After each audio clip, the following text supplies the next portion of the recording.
This episode of the Citadel Cafe is brought to you by listeners like you. Visit patreon.com/the Citadel Cafe to find out how you can become a patron and help make this show possible.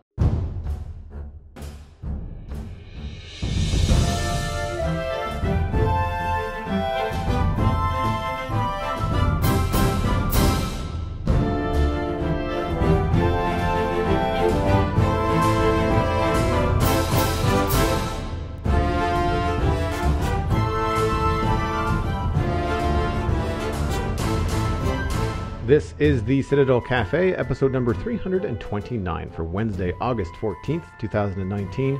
My name is Joel Duggan, and the Citadel Cafe is where my friends and I hang out to talk about the geeky stuff that we are into. Joining me tonight is Mr. Lou Page. You can find him at Busy Zombie Lord on all the social media that matters, and Zombies Ate My Podcast. Welcome back to the show, my friend.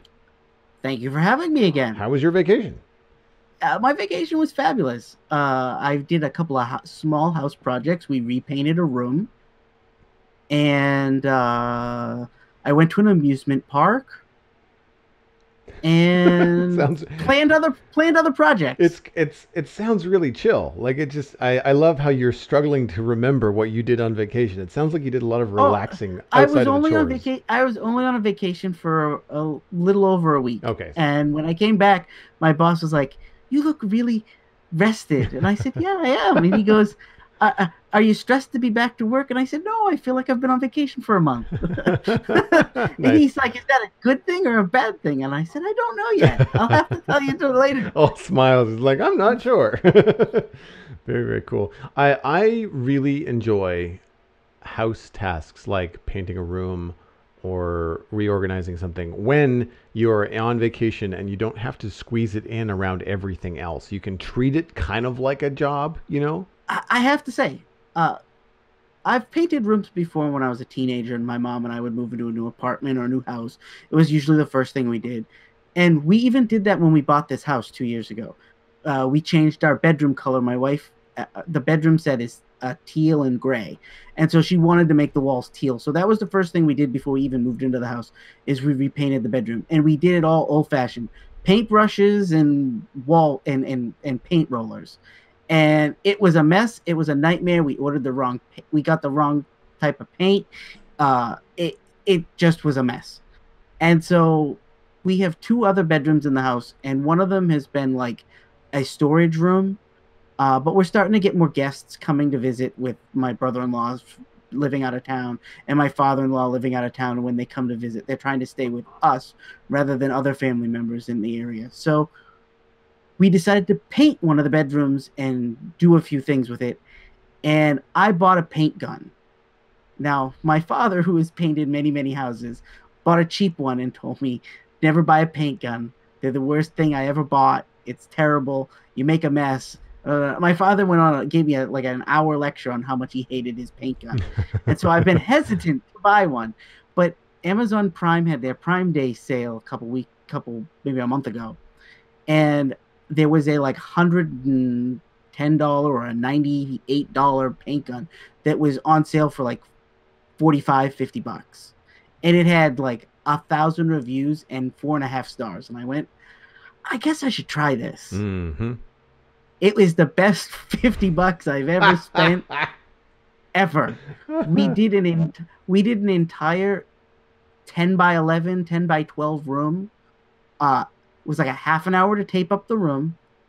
And then we did the entire room in about 2.5 hours. Wow.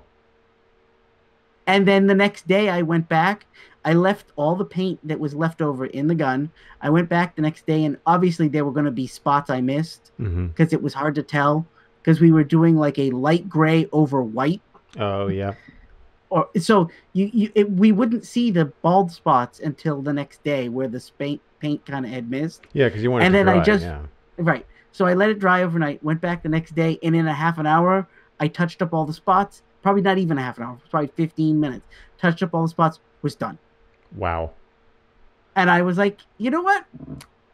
Painting the bedroom took us 2 days and was messy. And the only thing I had to do was some of the spray, even though we taped, kind of hit spots on the trim. And I just went back over that with a sponge afterwards, and all the paint came right off. So I think I took 3 or 4 days to paint my studio, but that included removing everything in here, moving it elsewhere.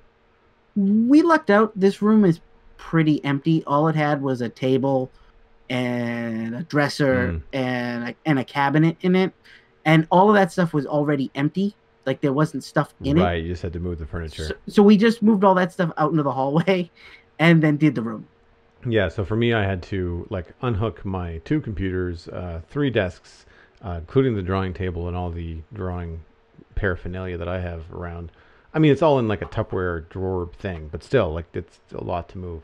And then I also the other thing that took a long time was the door. Yeah, I had a new door that I had picked up on sale or super cheap because someone had cut the doorknob in the wrong spot. Um, I, I had to paint that. So that took forever because it's not just the door. It's like it's 1, 2, 3, 4. I'm looking at right at it. It's got 4 frosted glass panels that I had to paint around. So I couldn't just roll the door. Like I had to tape the door. I had to paint around all these edges. Like it was mostly brushwork on the door. So that took a long time. we didn't do the trim in the room because the trim is white and it was already freshly done, so Mm. that lucked out. But even if we had to do the trim, that's a paintbrush and another afternoon. Yeah. We could have done the whole trim, left switched the tape once the paint dried, and then boom, done the trim, and it had been another afternoon. Yeah, no, So I I mean, did everything. I did trim, I did shelves, I did the door jamb. Everything had to go white. and you went all white. Yeah, this is Yeah. like almost white, but there's a slight gray tinge to it. Well, I'm in an apartment, so Yeah, um, you have to. the default wall color in this building, if somebody else does it, is beige, which drives me crazy. So years ago, when I was going to paint, this was wow. I think the whole apartment was done 4 years ago. But Yeah, this room was the last. I didn't do it because at the time I just didn't have. I couldn't. I was doing too much work. I could not tear the studio apart. But last summer yeah, I had a lull, and so I did it then.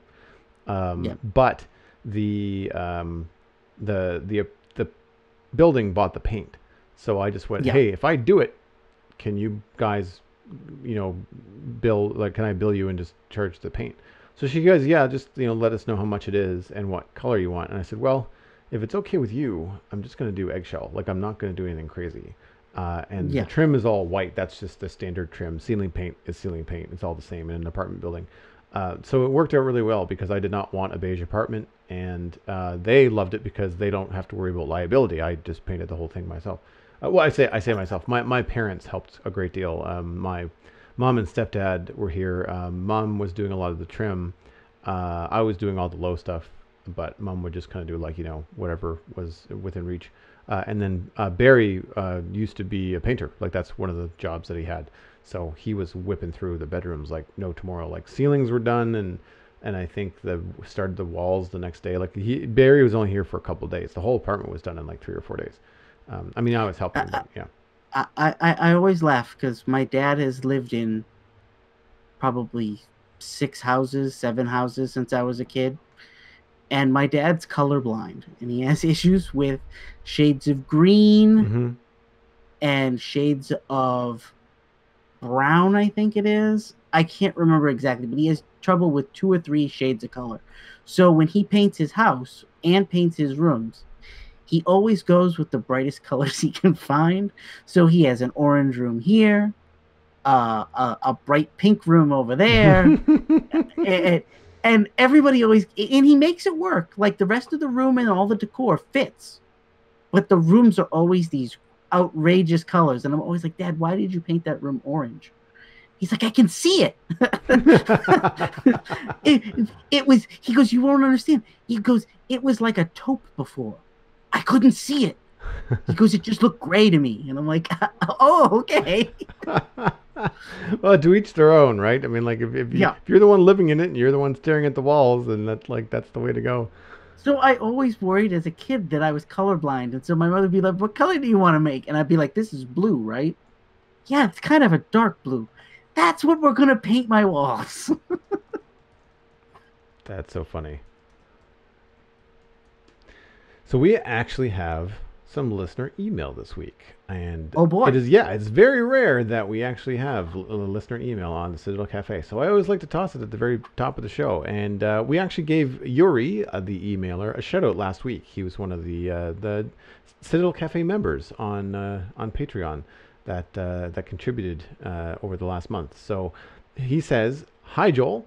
I rarely spend time on Discord since I'm usually up to my ears in work, but I really enjoy listening to your podcasts when I'm walking my dog or going anywhere, really, which is awesome. Thanks very much.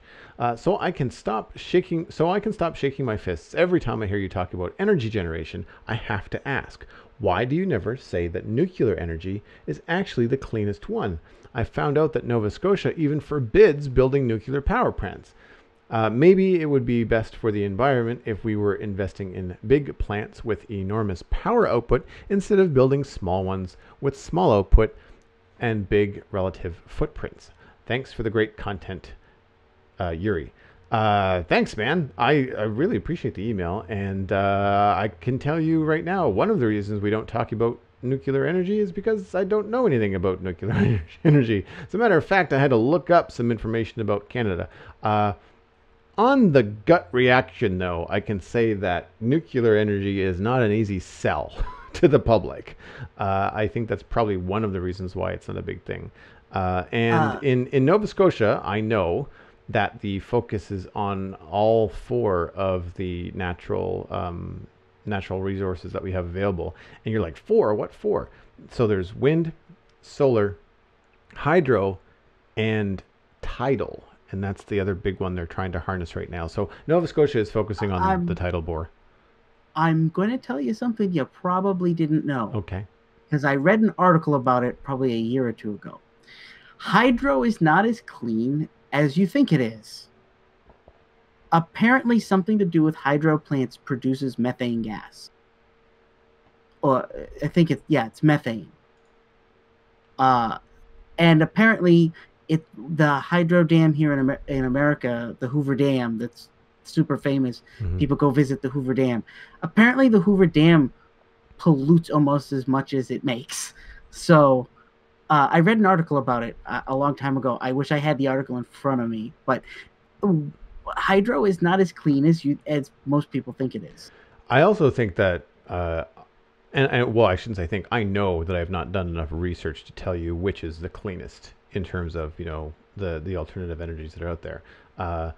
I mean, anything is going to have a carbon footprint because, it has to be manufactured. Like solar panels have to be manufactured somewhere. I would think that most of the people that make the solar panels would also be conscious of their, carbon footprint in the production therein.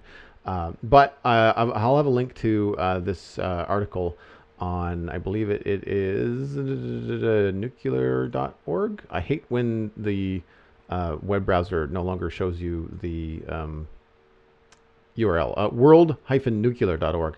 Canada produces approximately 15% of its energy with nuclear power, most of it coming from Ontario. There's a few things out west as well. I was gonna say I knew that there's some out west. Yeah, Canada has actually been leading or contributing to some of the best nuclear reactors currently out there. They just don't build them here. The designs and the reactors are then sold and shipped and built in other countries. I know that like I said, my father lives in Florida, and he lives about 30 minutes from one of the large nuclear power plants in Florida. And from what I understand is the plant is really old and they need to shut it down, but the output required for Florida is so high that they don't ever mess with it. And so it should probably be closed, but they just don't, turn it off. So Canada had some plans to expand its nuclear capacity in the next decade or so, but that has all been deferred. And now that green energy and stuff is such a big topic, and that climate change and the climate emergency that everybody is dealing with right now is such a big political topic with a federal election coming up in the fall in Canada, I doubt very much any of the political parties are going to be leading their discussions with nuclear. They may have they're not even going to touch it. No, it might. It's going to be It's a third rail topic. Yeah, no, it's not going to be forefront. So The the thing that I the get out of this, and I mean, I know you can maybe bring a little bit of extra knowledge here, but there is waste with nuclear power plants. There is not waste with a windmill, and I think that while I agree that nuclear power may be putting out a lot of energy, I think as far as renewables, generally the public, and we'll say maybe even the undereducated public, when it comes to nuclear energy, is probably just going to highly favor the quote unquote clean energy over nuclear. Yeah, that and people are always afraid when you use the word nuclear about anything. Well, yes, yeah. The other thing for the listener, is it Yuri, yeah. Yuri? Uh, Take a look at and look up European trash plants. I read about this a long time ago. I gave Joel an article. It's not the original article I read like 5 or 6 years ago, but in Denmark, I believe they've built plants that burn your trash, and it was so good. And the energy, I don't know how they do it, but the plant does something where it's really clean, the burning process, and it apparently they had to dig up old landfills and dumps because they needed more trash to feed this trash plant. So, and it's supposed to be clean. I don't know how they do it. Yeah, it's one of those things where like I'd like to know how. It sounds too, I mean, I don't doubt you or this article. It sounds too good to be true. It's like if there can be a plant that burns trash, how come everybody on the planet is not doing this? Yeah. Right? I mean, it has to be expensive, right? That's probably when I hear when I hear that trash for energy, all I think of is oil companies don't want us to know about mm-hmm. this. Coal plants don't want us to know about this. So it's like if we can burn trash, that's helpful too. On both ends, it gets rid of trash and it gives us energy. Yeah. Yeah. So we'll have a link to both the nuclear power Canada, I guess we'll call it a summary. It's a fairly long read, but it looks to be a lot of information, which is really, really cool. And it goes through some history too, not just current. It's updated as of January 2019, but it covers like the history of nuclear power in Canada, which I actually thought was a pretty good read. And then I'll have a link to the New York Times article that Lou was able to find right before the show, but you might be able to find the actual newer articles about trash burning in Europe. That brings us into what I think is probably going to be my main discussion for the week. And speaking of more power, I might need some more power in the near future. I am building a gaming PC. And this comes around just about every time that No Man's Sky releases an update. But I'm actually doing it this time around, and for a number of reasons. There was a lot of new video cards released in the last little while. Video cards have been coming down in price dramatically ever since the Bitcoin craze has kind of fallen away. And I really want to try to branch out into other games outside of Minecraft for some of my streaming content, but I like the vibe of Minecraft. Like I like that chill sort of vibe. I've tried to play a little bit of like Borderlands 2 and some other games, but I really feel like the Minecraft vibe is kind of where I'm at. And No Man's Sky is vastly different, but has a very similar vibe because I've been watching some streamers and stuff over the last little while that have been playing No Man's Sky, and I get the same sort of satisfaction from watching those guys that I do from watching Minecraft. The reason why I bring this up is because No Man's Sky has released a massive update today. Came out August 14th, and they're calling it Beyond, the 2.0 update. And I have links in the show notes to the patch notes, which are just too dense to go over throughout the show. I'll have links to the YouTube trailer, the VR YouTube trailer, as well as an interview with Sean Murray going over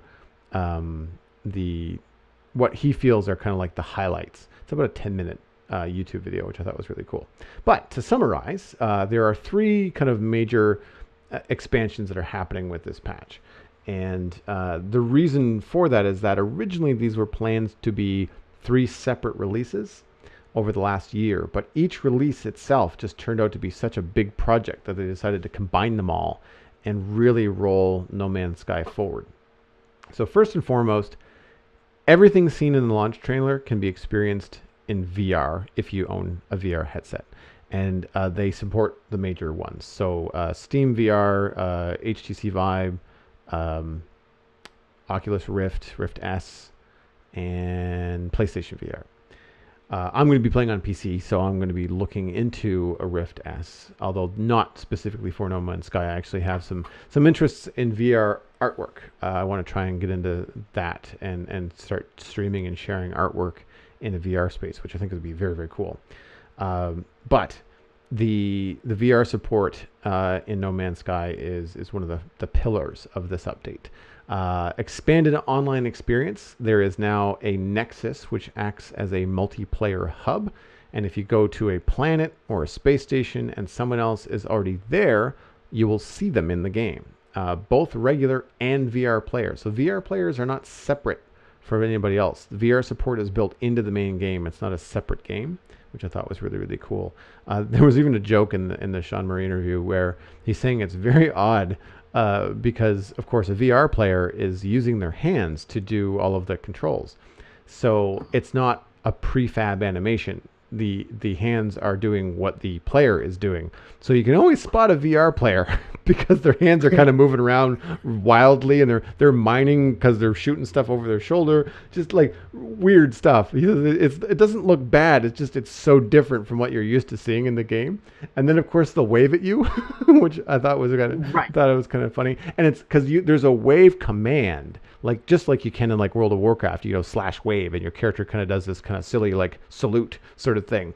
But people wave in No Man's Sky like they wave in real life. There's like, oh hi, little hand wave going on. Thought that was kind of funny. A few other things in terms of multiplayer. There are up to 32 players on a PC platform. So it's not massively multiplayer, and he was very careful to mention that when Murray was talking about it. And I think up to 8 players multiplayer in a console environment. There are upgrades to the ship, the suit, and the weapons. So now all of that stuff that you work for, all of those tech trees and upgrades that you get, are visible to other players when they stumble upon you. So it makes a lot different. And, if you've got a really cool looking ship, you're not the only person that can see it. If you fly by somebody's going to go, whoa, what's that? How can I get that? Who's driving that? Like that kind of stuff. Which that adds a really cool kind of like hot rod aspect to the game. One thing that was left out that I only read this morning because the patch notes weren't available in full until they actually released the Beyond update. The ships have been giving a lot more detail, and they've increased the scale. So the ships don't feel like dinkies with wings anymore. I've never played No Man's Sky. I've just been a fan of watching it. And I never noticed the ships were very small. I kind of thought, they're meant to be kind of like Starfighter, single person crew sort of thing. But apparently the people that have been playing the game are all really impressed with the larger ships. It feels more like a spaceship and less like you're getting into like a go-kart sort of idea. And I know from watching a couple streamers that the experience of getting into your ship in VR is also very cool because you can actually reach over and like lift the canopy or close the canopy to get in and out of the ship, which I think is kind of cool. And last but not least, of course, there's a lot of feature updates, and there's so many. But the big ones that I noticed were things like new story content. There's like an Atlas path, a Journey of Space Anomaly. There's a bunch of other storylines in the game, and those have been updated and woven together to kind of heighten that experience. There is an expansive and more creative bases. So when you're building your home base, you can increase the size of different components. You can have new components. There is logic available now. So my brain immediately went to Redstone from Minecraft. Like the logic available means that you can have blinking lights. You can create designs. Imagine something as simple as like, creating a landing strip that has like a blue kind of like neon flashing kind of like land here sort of idea. Just fun stuff that people then can create. You can create mini games with it, like that sort of stuff. I thought was really really interesting. They don't touch on it very much in the trailers, but it's one of those things where like you can see that they've put it together, but they really want the player base to have fun with it. They don't really want to dictate like how to use it. They kind of want to see how it gets used, I think, which is much the same as how you see Minecraft Redstone being used. There's some very technical people out there that you do some amazing things. The Nexus, this multiplayer thing, is a place where you can share your base, so people can quickly teleport to your base if you want to have friends over or if you want to show it off to people. Exploration, there are new aliens, new NPCs, new quests, a new discovery map, a expanded and overhauled tech tree. I guess that's good. Having not played it, I don't really know, but watching other people play it, it's very complicated. There's a big kind of like minerals list and a tech tree and all that kind of stuff. So if they've kind of overhauled that to be a little bit streamlined, then that could be cool. There's also quality of life things like better tutorials, better guidance, pinning tasks. You can also, like if you're building a component and you have to put the component in the ship, then you don't have to necessarily build the component all first and then attach it to the ship. If you've got the different parts of it, you can start to kind of put them in the ship one at a time. That's a base understanding. I could be incorrect there, but it sounds like you can kind of build things piece by piece rather than having to construct the entire part separate and have to do that and then bring it with you, which I thought was kind of cool. It definitely sounds like the game has become more of what they promised to begin with than what people got. Yeah, the general consensus. Now, people have only had like a day to play it, and I thought I had it linked here, but I guess I don't. I was watching Tangent stream on Twitch earlier today, and I follow him for a number of different games that he plays, but I found him when he first started playing No Man's Sky. That's how I was introduced to his stream. Chill guy, some adult language, but not like every second word. And really, anytime that he was swearing today, he was swearing because he was just so bloody excited. Like it was just really cool because he was streaming in VR. Now, if you go and watch the VOD, and I'll have it linked in the show notes, he did have some issues with his stream. He said the VR experience was fine. Like it looked great to him. He was having issues because his computer was like doing 2 renders for the VR plus a mirrored render and then capturing the mirrored render and sending it to stream. Now he had a 2 computer setup, but even then it was just an awful lot.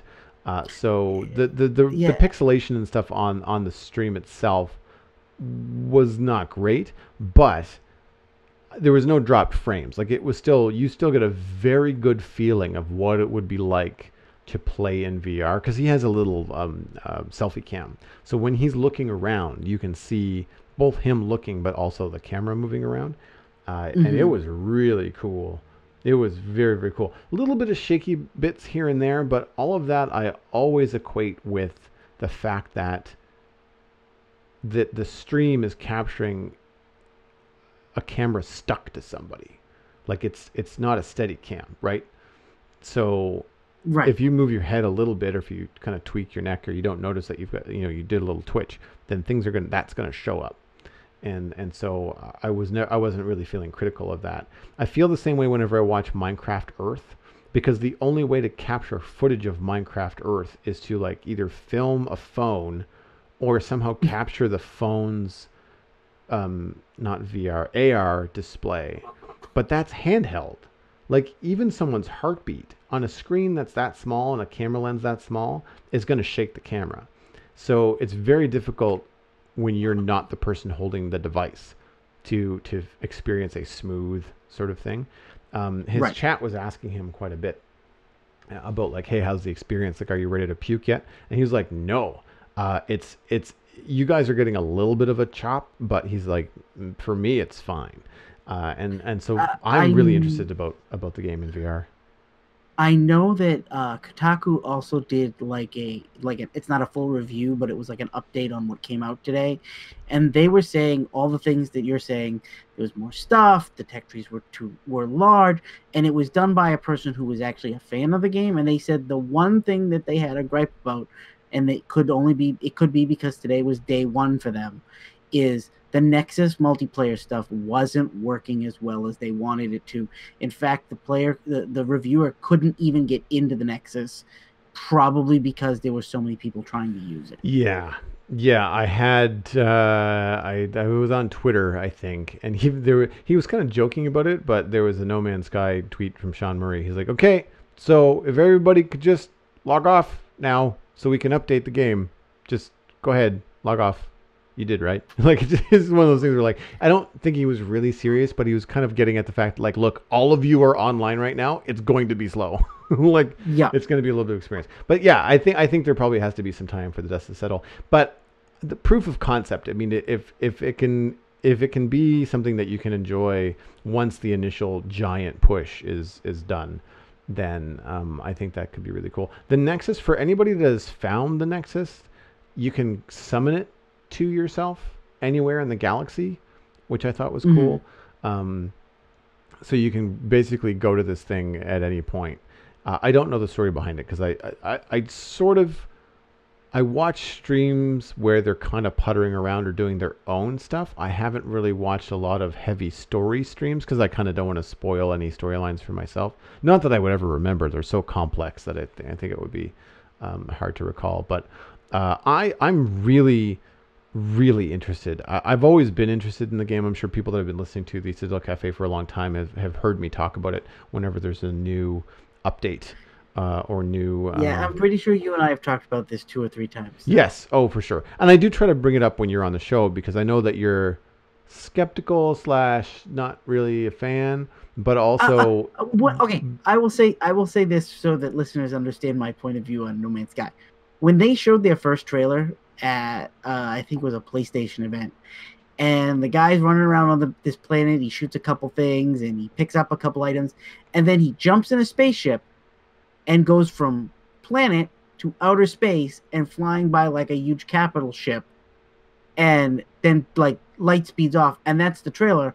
I was excited because I'm a huge fan of like the Wing Commander games and stuff like that, where you fly spaceships and you have space combat and you get chased by pirates, or you can be a pirate and you can do all this stuff. And so when I saw that first trailer, that was my hope, was that I was going to get something like that. And then as this game came closer to being released, it was like, yeah, there's not really a plot. You're going on in a galaxy, you're exploring the universe, you're cataloging species, you're building your ships, you're mining stuff. And I was like, oh, so it's Minecraft in space. Yeah. I'm already out. Yeah. I'm already out. And that was kind of, and then when the game came out, I said, well, I'll keep my fingers crossed. Maybe this is something they're going to do more of, and they're going to add the stuff I want to do. And every time they do an update, I go, come on. And they go, oh, it's more of what I didn't like before. Okay. But if that's what everybody else likes, that's fine. Good for them. Not for me. Yeah. The next update, I think, which was the previous one. That sounds terrible as a sentence. It was called Next. No Man's Sky Next was the name of the update. Yeah. And in that update, they fixed a lot of the player complaints about things are too sparse, procedurals. I got a nice idea, but it just ends up more of the same dead rock. And granted that maybe what statistically you would end up finding in the universe, it's also boring. So could you give us some more diverse, planets and wildlife and all that kind of stuff? And so they delivered on that. And I think some of the other patches within Next included aquatic stuff, and I think there was also some other space exploration things. This Nexus thing, this space anomaly thing, that was one of them as well. But yeah, I think if you looked at it, and instead of being No Man's Sky, the original release, as a full release, if that had been like an alpha or a beta, right, then I think people would have been a little bit more open to what this game is becoming. At the same time, we have been talking quite a bit on the Spawn Chunks, the Minecraft podcast that I do, about the recent surge in popularity of Minecraft. And one of the things that many of our listeners have contributed and mentioned is that the recent update last August or last July in the 1.13 update that added a lot of stuff to the oceans in Minecraft is one of the biggest things that brought them back to the game, brought new players to the game. So that new development, kind of cycle and these new features, and Minecraft really hitting a stride as to where Mojang wanted the game to be, is one of the things that is pulling new people in. I would argue that No Man's Sky is going through that phase. It's behind Minecraft because it's only been out for 3 years, I think, 4 years. Minecraft's been out for 10. But if you go back and you look at the early Minecraft days, compared to now, there is not a lot going on. Not a lot going on. There was a time when slabs weren't even a thing in Minecraft. I can't even imagine. I don't even want to think about it. So it's one of those things where I think we're watching kind of a game potentially. I don't want to say yes or no because I've never played it, but it really has my attention to the point where I'm finally biting the bullet and I'm going to be budgeting for a gaming PC, because I feel like I'm starting to miss out on some really cool gaming experiences, and not just No Man's Sky, but like there's other things out there too that I'm seeing that I would like to try, but are just not available for Mac. And more and more, I'm enjoying Twitch. I'm enjoying streaming. The community around the Citadel Cafe and my artwork and Minecraft stuff that I'm streaming is growing. And so I want to try and what's the word I'm looking for? Enjoy that, not miss out on that by just only playing Minecraft Java on my Mac. So I'm hoping to put this together soon and get into No Man's Sky. I dabbled slightly in picking up a cheap Windows license and trying to do a dual boot and get on it in my Mac. I don't know if I'm going to do that. I probably will wait, depending on how fast I can put this PC together. But I'm really, really curious. And the VR thing especially, like watching Tangent today, like this guy, I mean, he plays video games for a living. He's a full-time streamer. He's got a personality for miles. He was a child. It was incredible to see how enamored he was by being in a VR cockpit where you can fly in one direction, but you can turn your head and look out the canopy window at the rolling landscape below as you cruise at 600 miles an hour, leaving the atmosphere and going up into space. Like, he was giddy, and it was really, really fun to watch. If anybody's at all curious in the game, I saw quite a bit from Tangent and a little bit from Todriel. Todriel has been on the Citadel Cafe before. I don't remember the episodes, but she's been on a couple times. And she does a good stream too. Also, a little salty. Her language may not be family friendly, but she's not a vulgar streamer. She just is not afraid to drop some swears now and again. But she wasn't doing VR when I saw her clip today. But she is also a No Man's Sky player and a very chill streamer. I enjoy her kind of relaxed environment. She has a great community too. So if you're looking for that kind of stuff, then check out Todriel and Tangent on Twitch. I'm really stoked to see the VR support not be a dumbed down version of the game. Like, there were things that were just mind blowing where the menu, when you bring up the pause menu and you got to go through your tech tree and stuff like that, to bring that up, you tap your wrist with one hand. So you use your VR hands and you kind of tap like the back of your thumb, and it brings up a menu, and that menu floats in front of you as if it's been projected from the back of your left hand, and then you can use your free hand to then tap on this floating menu. I'm waiting for our phones to be something like that. You don't have a phone anymore. You just have this hovering thing that floats over your hand that you can look at, and it's not even really there. You just see a digital thing floating in midair. Yeah. Oh man. It just looked cool. Like, and accuracy. Apparently, watching Tangent, he said it was pretty good. Where like you just point the controller and your hand moves, and you tap. I wanna more cobalt. I need 10 cobalt, and I need 10 of these and 2 of those, and we're gonna put those together into a thing. But anyway, it just looked so intuitive because you don't leave the game. The menu doesn't go over what you're doing. It floats with you. So if you are doing this thing with a menu and you turn to the left and you move your hands, the menu moves, and so you can look, or you can look away, and the menu will stay with your hand, so you can see something over your shoulder. Like, if you're in the menus and a cool bird flies by, you can just look at the bird. Like, it just looked so immersive. and so much fun. And really, he wasn't doing anything crazy exciting. I mean, he started a new game, so he was just kind of like, mining some stuff and fixing his ship and then taking off and learning to fly. And I mean, it took him a little bit, but it seemed to be a really, really, really cool experience. So I'm curious if anybody out there listening to the Citadel Cafe has access to and is playing No Man's Sky, especially the Beyond update. Then write in. Let me know what you think. If you are a longtime player and you are like, yes, these things are all good, they're all high quality of life changes, or if it's overrated, let me know. I'd love to hear it. So before we move on, I want to tap your knowledge, Lou.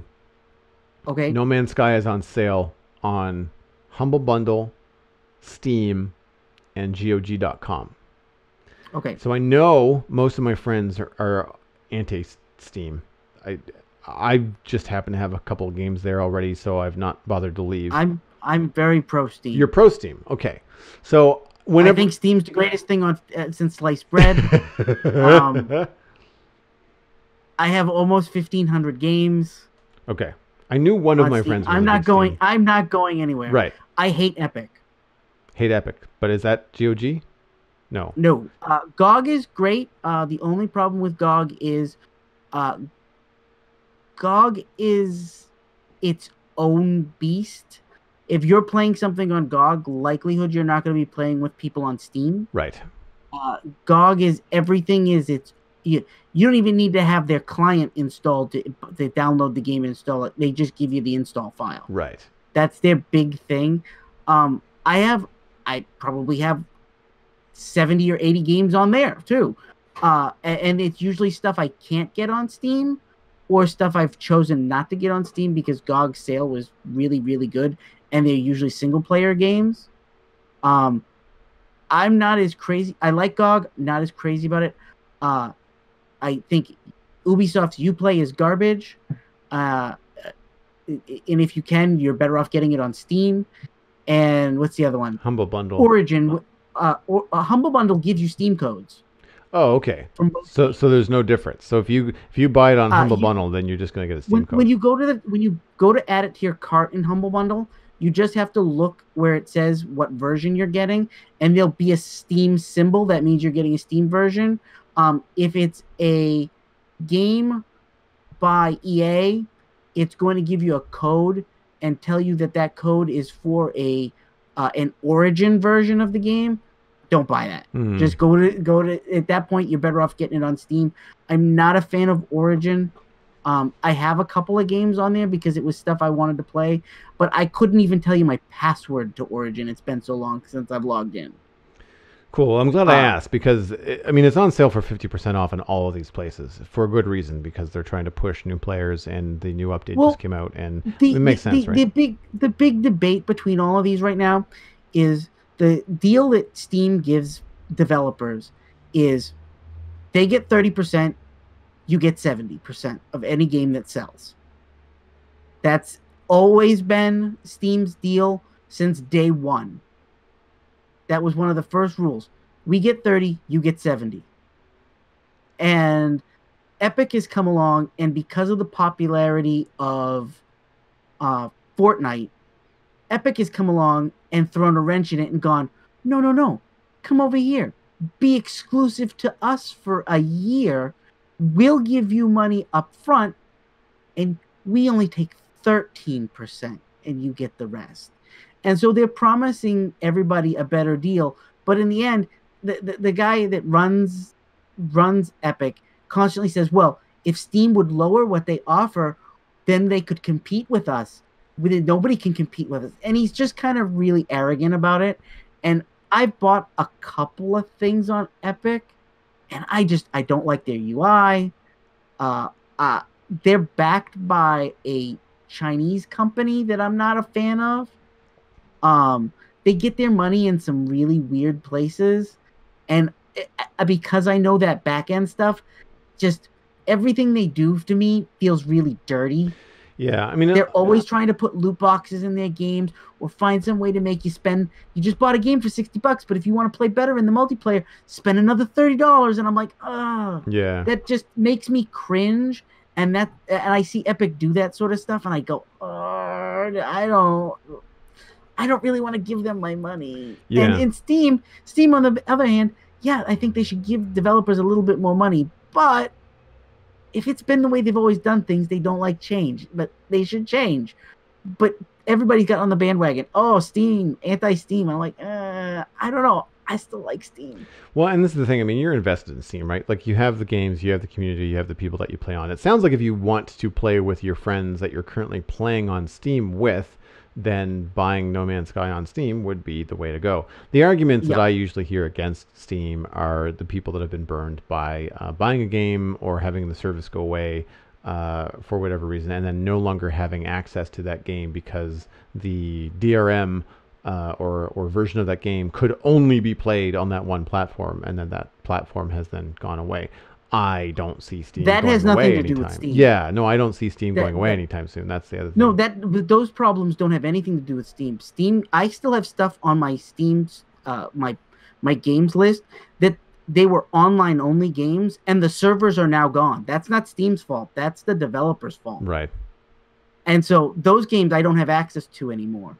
But that's not Steam's fault. That's because EA decided to turn off a server somewhere that allowed me to play the game online. Right. Uh, so that sort of thing isn't Steam's fault, but Steam does do some shady stuff when it comes to some of their indie stuff. They put stuff out at they let people put out almost anything, and there's a lot of like asset flips and garbage stuff that kind of clutters up the store. You kind of have to know what you're looking for before you buy something, because they had an issue a couple weeks ago because it was a couple months ago, because there's that Cyberpunk 2077 or something like that. Yep. And somebody put up a game, and it was called like Cyberpunk 2069 or something like that, trying to be funny. And then all they did was include clip scenes from Cyberpunk 2077, and thousands of people bought it, thinking they were getting Cyberpunk 2077. And Steam then had to go and remove that game from the store, refund all those people, and Steam went back and gave all those people free copies of Cyberpunk 2077 when it comes out. Wow. And refunded them all their money. Yeah. I mean, here's a reward for not reading anything at all. yeah. And I'm like to me, that's good. That's good customer service. Yeah. Epic constantly tells you, no, sorry.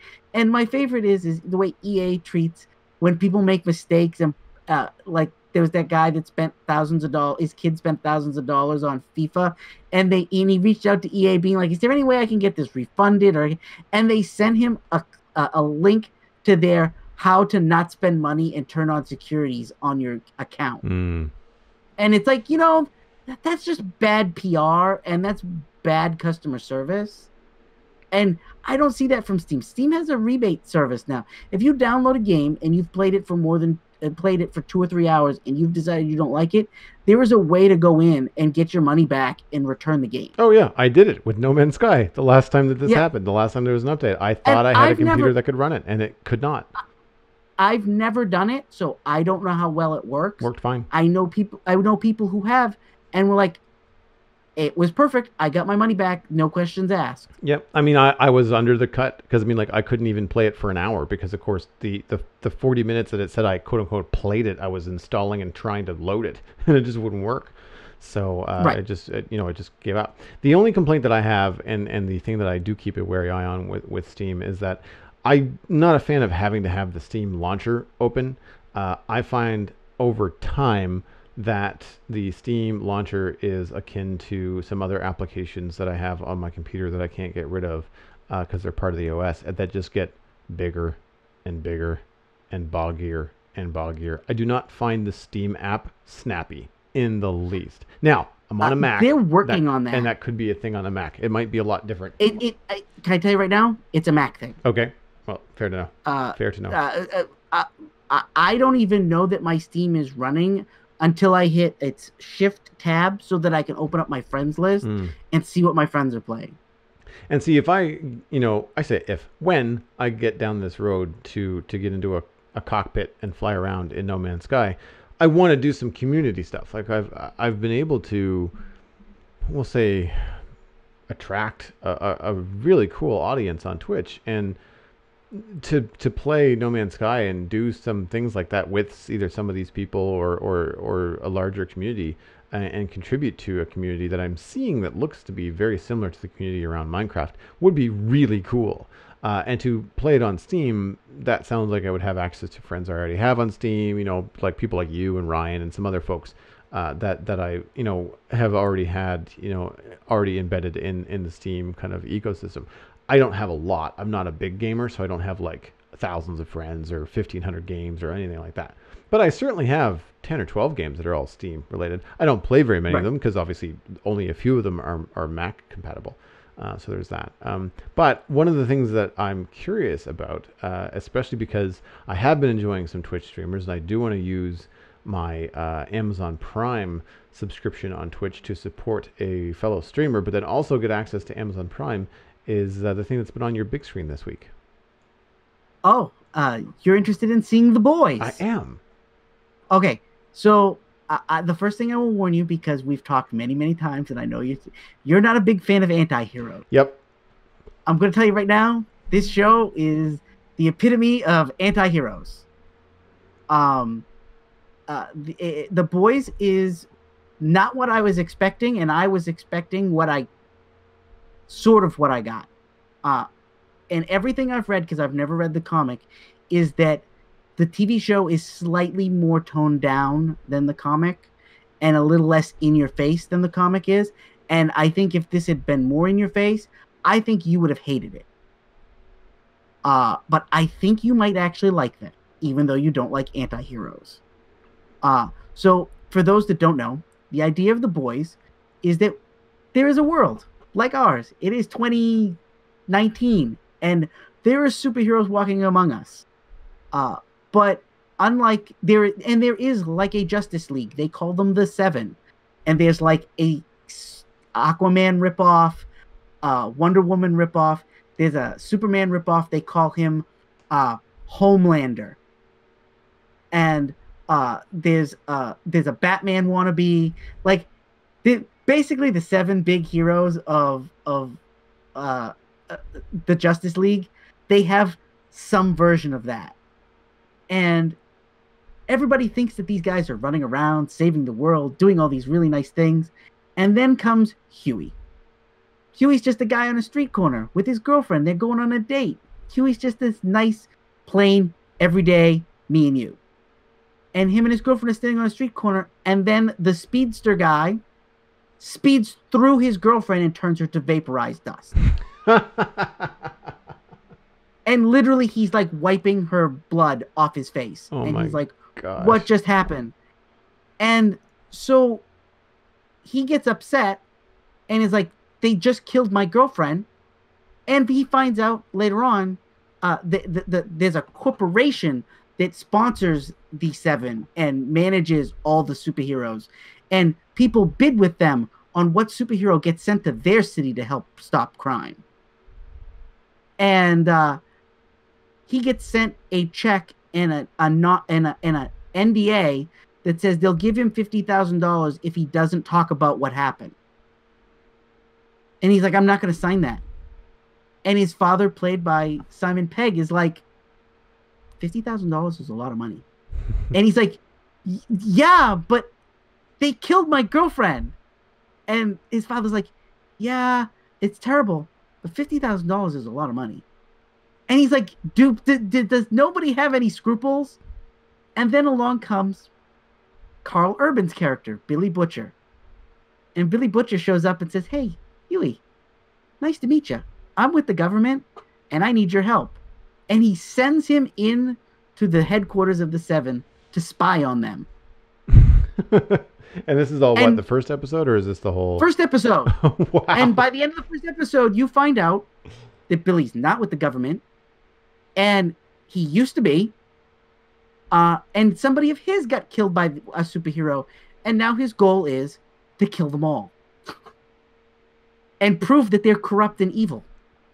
Because they kill people all the time by accident. They can't help it. There's superheroes. There's collateral damage. Right. and that giving the people afterwards a check and being like, "Oh, we're sorry," and making them sign a non-disclosure isn't going to cut it. And so they proceed to start bumping off superheroes, and that's the show. Wow. So it's the anti-hero. Like this, Yes. the main characters are the people that are up against the anti-hero. So it's not an anti-hero where the anti-hero is praised. It's the anti-hero where the anti-heroes are. Everybody is aware of it, and they wanna fix the situation. Or no, I shouldn't say everybody. Right. The main people most you're of the, following. Most of the world thinks that Homelander is this, like, he is Superman. Right. Like, he always does the right thing. And then you find out he's a perv who is, like, using his X-ray vision to check out the lady that's his boss all the time. Oh my God. And he's got, like, a Dexter's, like, obsession with her. And they even... Okay, spoiler alert. If you haven't seen the show, I don't think this is going to be too much. He's sent to go save a bunch of people, realizes that he can't do it, like his powers won't allow him to, and like he can't do the Superman thing and save everybody. And his answer is, well, good luck, folks. And he jumps off the plane and leaves them all to die. And then goes to a press conference and talks about how if I could have gotten there in time, I could have saved them. Right, but there's no witnesses, so he can say whatever he wants. Right. Oh, man. And so these people are like total dirtbags. Is it meant to be a comedy? Like, is it supposed to be something? Yes. Yeah, okay. So it's meant to be a little bit funnier. It's funny. It has its serious moments. The Aquaman guy is just pathetic. And they literally make fun of Aquaman for like almost every episode he's in, where it's like, yeah, you talk to fish. Right. And you're like, and they go over and over and over again to the point where you're like, yeah, how is he one of these great superheroes? Yeah. The only thing they ever do is send him to the docks to look for people. That's too funny. How does it compare to something like Titans on Netflix? Not even the same ballpark. As in it's better, or just completely different show? Completely different kind of show, different kind of budget, different kind of production team. It sounds like it doesn't take itself too seriously. No, not at all. Or when it does dip into something serious, it's serious for like 2 minutes, and then 30 seconds later, they're blowing up a lab and killing a bunch of people. Right. And being like, okay. Or some superhero does something where like they save a bunch of people, and then he goes to the strip club afterwards and does a lot of really gross things, and you're like, oh. Or you find out that some superhero is a junkie, and you're like, oh, okay. And that the reason he saved all those people is that was the only way he could score his fix. And you're like, Sounds like there's a lot of groaning in this. But I mean, it sounds like I've seen the ads, because much to my dismay, when there's ads that are played on Twitch during like watching someone's VOD, it's the same ad for the same show over and over and over. Amazon Prime has more than one show. Show me an Amazon Prime ad, but show me an Amazon Prime ad for a different show, please. Yeah. But The Boys, because it's new, it's every single ad. But I like the production value of the ad. Like, I liked the stuff that they were doing. The production value of the ad is the production value of the show. Cool. At no point does it... I have to give Amazon credit, because I've watched a lot of Amazon shows, and there's a couple that I've been like, I didn't like The Tick. I felt like its budget on the superhero stuff was kind of janky and dumb. And in this, I never questioned any of the special effects, except maybe in the first episode. But that was their pilot. Right. So I kind of give the first episode a little slack. Well, I mean, anything on streaming right now, I give it 3 episodes just to try and find its stride and figure that kind of stuff out. And I will tell you yeah. I'll tell you right now, the show is worth watching to get to like episode 2 or 3, where Carl Urban has an entire monologue on the history of the Spice Girls. Okay. Yeah, I mean, that's random enough that it should give you an idea of what the humor like is in the show. Yeah. And it's out of nowhere. Somebody says something about something, and he just goes, you can't talk about whatever spice like that, and he goes on this tangent for like it's like a monologue of like paragraphs where he Nice. discusses the history of them, and you're like, that was weird. I But there's some like. backstory. There's some backstory to it, so it makes sense. But you're like, okay, Yeah, yeah. I like Carl Urban. He is. He does not deserve. Or sorry, he does not get the credit that he deserves as an actor. He's really good. Yeah. yes, I mean, character actor, sure, but I mean, as an actor, I've seen him in a number of things. But like Bones in the new Star Treks, obviously Aeromir in Lord of the Rings, and Judge Dredd is another one where, yep, like, he was awesome. yeah, he doesn't take the. You don't see him the whole movie. He does not take the helmet Yep. off. It's just Nope. that's just him. And there's rumors floating around that Netflix has the rights to the Judge Dredd universe, and they've been in pre-production for something called Mega City 1, and it's supposed to be possibly a TV show coming to Netflix in capacity where it's going to take place with judges running around Mega City 1 stopping crime. And the rumor is that Carl Urban has been going, yeah. I'd like to do that. Nice. If you'd like me to play Dredd again, I will do that. So my fingers are crossed that he's going to be able to reprise that role at least in a TV show. That would be awesome. Yeah, that would be really cool. I mean, Judge Dredd is not a good example, but The Boys is. Before we wrap things up, how close do you think we are to superhero burnout? It's coming.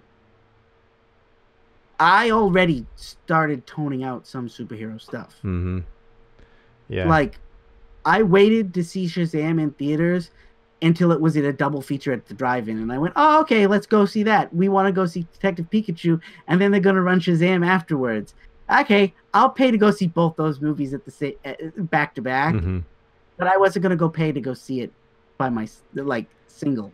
Yeah, I saw a trailer for the second Titans season. I mean, not that that's not superhero burnout. That's just that show wasn't very good, so I'm not really excited about it. There's trailers for the new CW stuff. The one thing I will say that does have me interested, but unfortunately is the crossover event that means that you're going to be a little bit lost if you don't watch the other parts of the season. The Crisis on Infinite Earth crossover that they do every Christmas now with like Supergirl, Flash, and Arrow, and the Yeah, what's the other one? this will be the end of Arrow this season, Yep. according to what they said. He's going to leave. In fact, Arrow is not even getting a full season. I think it's only getting 8 episodes. Oh wow! So the Crisis on Infinite Earths might actually be the finale for Arrow. I believe that don't hold me to it, but the last I read last year when the show ended was that that the CW was thinking of only greenlighting 8 to 10 episodes. Well, here's Um, some tidbits that have me very interested. Brandon Routh, who plays the Atom in Legends of Tomorrow, will also be playing Superman. as will Tom Welling, Yep. and I can't remember his name. He played Lex Luthor in Smallville. Gosh, that's terrible. Yeah, I know who you're talking about. Michael. Nah, Michael. Darn it. That's terrible. I just saw this the other day. Anyway, Michael. I can't remember his last name. From Smallville, who played Lex Luthor. He's going to be playing Lex Luthor apparently. Michael Rosenbaum. Rosenbaum. I was like, oh, it's a long name. I knew. Anyway, sorry, Michael. Not that I'm on a first name basis with him. But that to me sounds very interesting. Well, have you heard the new rumors or about who's joining the crossover event? No, those are the only 3 that I knew of. Okay. Kevin Conroy is going to play old Batman. Oh, I did hear that. I did hear that. That's awesome. Yeah. He's going to play old Batman, and there's a rumor floating around that they're prepping stuff, and Mark Hamill will be making an appearance, but not as the trickster. They're going to have him play the live-action Joker. Interesting. because he did it for the animated series. So it's going to be old Joker and old Batman in the crossover event. That could be really cool.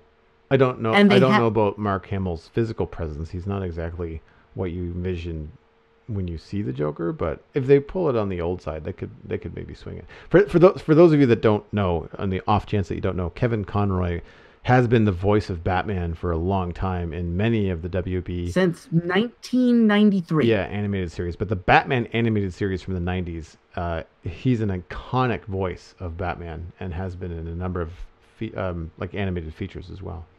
Yeah, they still use him to this day. I watched a special not that long ago, one of the animated movies, and I was expecting they have a couple of other actors that they use from time to time. I was expecting one of them, and it was Kevin Conroy's voice, and I went, "Oh, okay." Same with And the Arkham games. He's in some of them, isn't he yep, not? he's in all of Is them. it all of them? It is all I of them. thought the younger There one they was didn't use him. nope, it's still him. Interesting. Very, very cool. Yeah, so that to me is something I'm interested in the crossover, but I don't want to watch the seasons of like I Supergirl understand. and I kind of feel the same way. I've enjoyed some of the shows, like Flash still hits it once in a while, oh gosh, but Flash is the one that I was so mad because it was my last hope and it just really started to tank. I couldn't even get through the last season. I will say right now, I still like Legends of Tomorrow mostly because it's so goofy you can't help but laugh at it. I think part of the reason too with Legends of Tomorrow is that because it is goofy, it doesn't take itself too seriously, and it has a nice ensemble cast. Like you can get a mix of stories. The first season is rough. Yes. And then the second season, it gets better towards the end. And then by the third season, I didn't question anything. I just went, I'm along for the ride now. Just show me stuff. Yeah. And I haven't watched the current season. Okay. Mostly because there's so many other things to watch. I'm like, I'll get around to it eventually. Yeah. And I don't know where those are all going to land either with the CW and all that. Flash is on Netflix. That goes a day later or 2 days later. Supergirl comes to Netflix after the whole season is complete, but not before. That's the way the contract here in the US works, is we don't get them on Netflix until the entire season is over. If you want to watch the episodes, you have to watch them as they air on the CW Seed app. Right. Or CW app here in the US. And they only put up like 3 or 4 episodes of every show at a time. And then they pull them after like 2 or 3 weeks. Mm-hmm. And so I'm not a big fan of having to try and stay on top of things. I'd much rather just binge watch everything. So that's kind of how I've watched them. Is I wait till they all show up on Netflix now, and I go, okay, now I'm gonna have a weekend of The Flash. I'm gonna have a couple nights during the week where we're gonna watch Supergirl.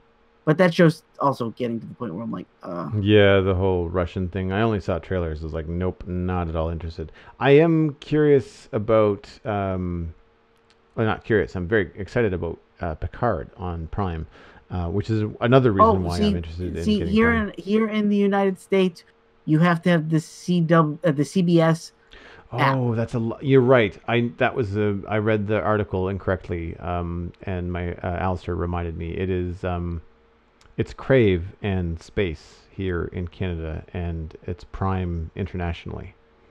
Yeah. Yes, that's right. So and like I said, here in the United States, it's CBS. Yeah. And there's only like 2 shows. I'm actually paying for CBS right now because I'm a fan of Elementary, and this is its last season. And so I've been watching it week to week, which I don't normally do. And next week is its final episode, and I'm canceling the CBS as soon as I finish watching that episode. So I might jump back in. I might jump back into Crave and even HBO because there's another season of Ballers that is coming out, or is out now. And when I had Crave and HBO for those 2 months to watch Game of Thrones, Game of Thrones was over in 6 weeks, so I had a couple of extra weeks to check out some other stuff. And I quite enjoyed Ballers, and so I'm curious to see how that's going to go. I think this might be the last season for Ballers. I'm not really sure. I wouldn't be surprised. It's been around for a while. It feels it's like 4 seasons. This is like the 5th, but it's a short episode. It's like 20 minutes or 22 minutes, 25 and minutes. They must not put it out year over year, because I remember seeing that show a long time ago. They must be something they put out like every other year.